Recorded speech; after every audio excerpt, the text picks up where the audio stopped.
Welcome friends, स्वागत है आपका हमारी एक और नई वीडियो में। इस वीडियो में हम यूजीसी नेट के यूनिट 5 सेकंड पेपर के बारे में, जो हमारे यूनिट है business statistics and research method, इसके बारे में डिटेल में पढ़ेंगे। तो आज हम पढ़ने वाले हैं measures of central tendency. Measures of central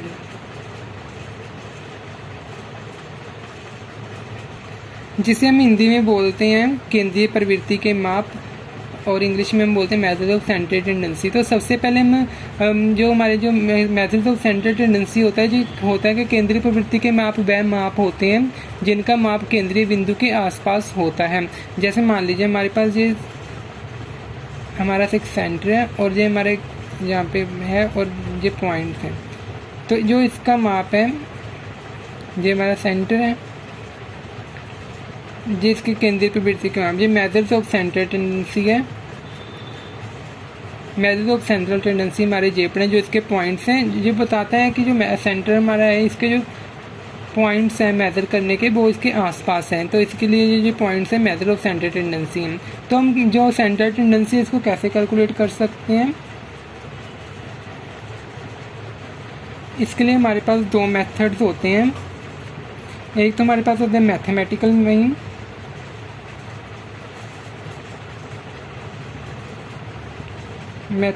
mean, and हमारा होता है सेकंड पोजीशन मीन। जो हमारा मैथमेटिकल मीन होता है, इसमें हमारे तीन आते हैं। एक तो हमारा अर्थमेटिकल मीन, सेकंड हमारा आता है ज्योमेट्रिक, थर्ड हमारा आता है हार्मोनिक मीन। और जो हमारा जो बीम पार्ट में पोजीशन मीन है, इसमें हमारे तो एक आते हैं मीडियन और सेकंड हमारा आता है मोड। तो आज हम डिटेल में इस वीडियो में अर्थमेटिकल मीन के बारे में पढ़ेंगे। तो इस वीडियो में हम अर्थमेटिकल मीन के बारे में देखेंगे डिटेल में।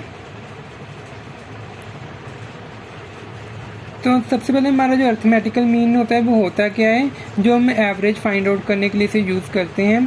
तो अर्थमेटिकल मीन का प्रयोग हमेशा एवरेज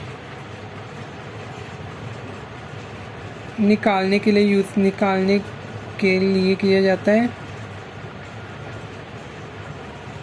एवरेज का मतलब होता है औसत, जिसे हम औसत हिंदी में बोलते हैं, एवरेज बोला जाता है। और इसके जो डिविएशंस होते हैं,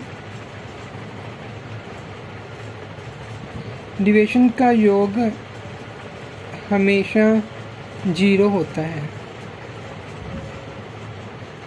तो ये दो पॉइंट्स हैं हमारे अर्थमेटिकल मीन के, इसे हम एवरेज निकालने के लिए यूज़ करते हैं और डिविएशन का योग इनका हमेशा 0 होता है। तो अब हम इनके एग्जांपल्स देखते हैं। अर्थमेटिकल मीन को हम 3 जो सीरीज़ हैं उनके थ्रू कैलकुलेट कर सकते हैं। तो हमारे पास 3 सीरीज़ होती हैं। सबसे पहले तो हमारे पास होते हैं इंडिविजुअल सीरीज,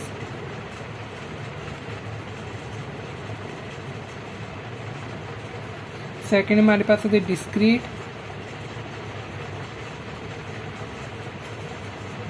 थर्ड हमारे पास होते हैं कॉन्टिन्यूस। इसे हम इंडिविजुअल का हिंदी में व्यक्तिगत सीरीज बोलते हैं और डिस्क्रीट को खंडित श्रेणी हम डिस्क्रीट को बोलते हैं और कॉन्टिन्यू को सतत श्रेणी या अखंडित श्रेणी बोला जाता है। तो आज हम इंडिविजुअल सीरीज़ के बारे में पहले देखते हैं। फर्स्ट ऑफ ऑल हम देखते हैं इंडिविजुअल सीरीज़ में।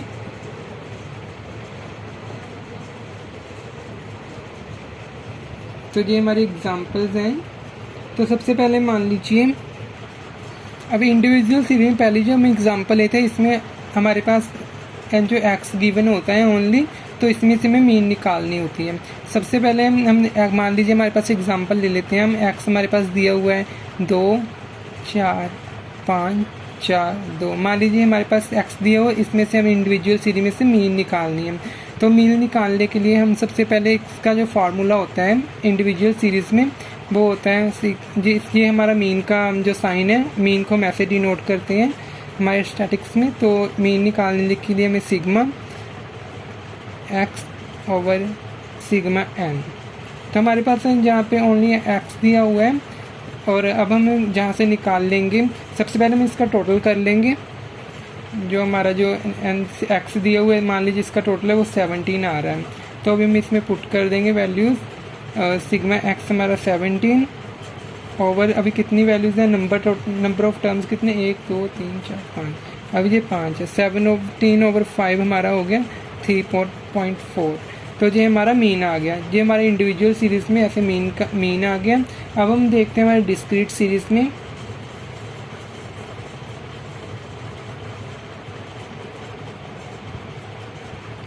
डिस्क्रीट सीरीज़ में अगर हमें एग्जांपल लें, हमारे पास इसमें एक्स गिवन होता है और हमारे पास फ्रीक्वेंसी भी गिवन होती है।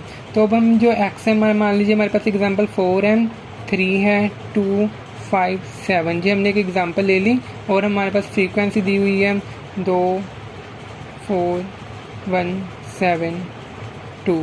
तो ये हमारे पास फ्रीक्वेंसी। अब हम जहाँ से निकाल सकते हैं एफ एक्स निकाल सकते हैं। 4/2 कर दिया हमने, 8 आ गया हमारे पास। 12 यहाँ से 2 35 जहाँ 14। तो अब हम इनका टोटल कर लेंगे एफ एक्स का, जहाँ पे हमें 75 बस 1 आ गया और एफ हमारे पास टोटल 16 आ गया। तो इसका जो फॉर्मूला है डिस्क्रीट सीरीज़ में, मीन को ऐसे डिनोट करते हैं और equal sigma F x over sigma F. तो हमारे पास एफ एक्स का टोटल कितना है 71, और जो हमारे पास एफ़ का आया है वो हमारे पास 16 आया है। तो इन दोनों को हम जब कट करेंगे तो हमारे पास आ जाएगा 4.44, ये हमारा मीन आ जाएगा। अभी जो हमारा डिस्क्रीट में ऐसे मीन आ गया। तो अब हम थर्ड में देखते हैं कॉन्टिन्यूस सीरीज़। सबसे पहले हमारे पास कॉन्टिन्यूस सीरीज़ ये दो तरह की होती है, एक तो हमारी एक्सक्लूसिव सीरीज़ और दूसरे होते हैं इंक्लूसिव। एक्सक्लूसिव सीरीज़ में हमारे पास जैसे दिया जो गिवन होते हैं टर्म्स, जो डाटा गिवन होता है, जैसे हमारे पास दिए होते हैं 0 से 10, 10 से 20, 20 से 30, ये हमारे पास जो एक्सक्लूसिव सीरीज़ होती है ये होती है। अगर हमारे पास इंक्लूसिव सीरीज़ दी हुई है, जैसे हमारे पास 0 से 9 दिया हुआ है और हमारे पास 10 से 19 दिया हुआ है, अभी हमारे पास 20 से 29 दिया हुआ है, ऐसे जो चलती रहती है, तो इसे हम इंक्लूसिव सीरीज़ बोलते हैं। तो हम जब भी कॉन्टिन्यूस सीरीज़ में सबसे पहले जो यूज़ करते हैं, तो हम इंक्लूसिव सीरीज़ को हमेशा एक्सक्लूसिव सीरीज़ में कन्वर्ट कर लेते हैं, जो जिससे हमें डाटा कैलकुलेशन करने में आसानी हो जाती है। तो हम कंटिन्यूस सीरीज़ में हमेशा एक्सक्लूसिव सीरीज़ को लेकर ही कैलकुलेशंस यूज़ करते हैं। अब हम कंटिन्यूस सीरीज़ में जो एग्जांपल की सहायता से हम एक सम सॉल्व करते हैं।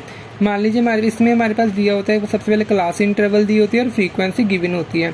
तो क्लास इंटरवल मान लीजिए हमारे पास 0 से 10 है, 10 से 20, 20 से 30, 30 से 40, 40 से 50, ये हमारे पास डाटा गिवन, और इसकी फ्रीक्वेंसी हमें दी हुई है 4 3 5 2 3।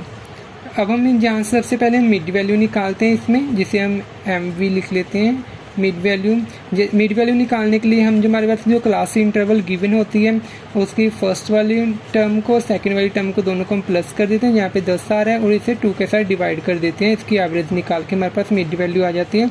जैसे यहाँ पे हमारी 5 आ गई, अभी 10 और 20 30 को हमने 2 से डिवाइड किया तो 15, ऐसे हमारी थर्ड पे 25 35 और हमारे पास यहाँ पे 45 आ जाएगी।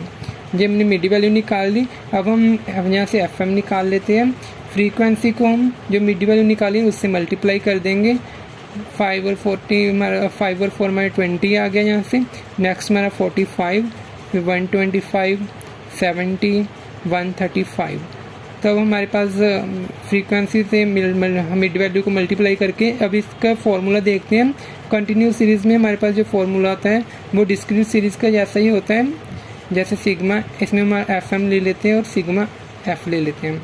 अब हमने FM जो निकाला है, मान लीजिए इसका जो टोटल आया वो हमारा आ गया 59593, जहाँ पे हमारा 395 इसका टोटल आ गया।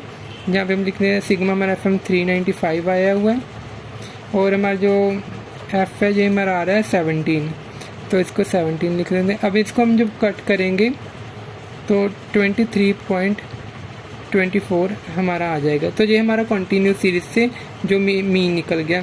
तो हमारे जो तीनों मीन आए हैं इंडिविजुअल सीरीज, डिस्क्रीट सीरीज और कंटिन्यूस सीरीज में, तीनों की जो वैल्यू अलग अलग आई है। तो ये था हमारा अर्थमेटिकल मीन। अगर आपको जो हमारी वीडियो अर्थमेटिकल मीन के ऊपर अच्छी लगी तो वीडियो को मेरे को लाइक ज़रूर कीजिएगा और हमारे चैनल को सब्सक्राइब भी ज़रूर कीजिएगा। और वीडियो देखने के लिए बहुत बहुत धन्यवाद।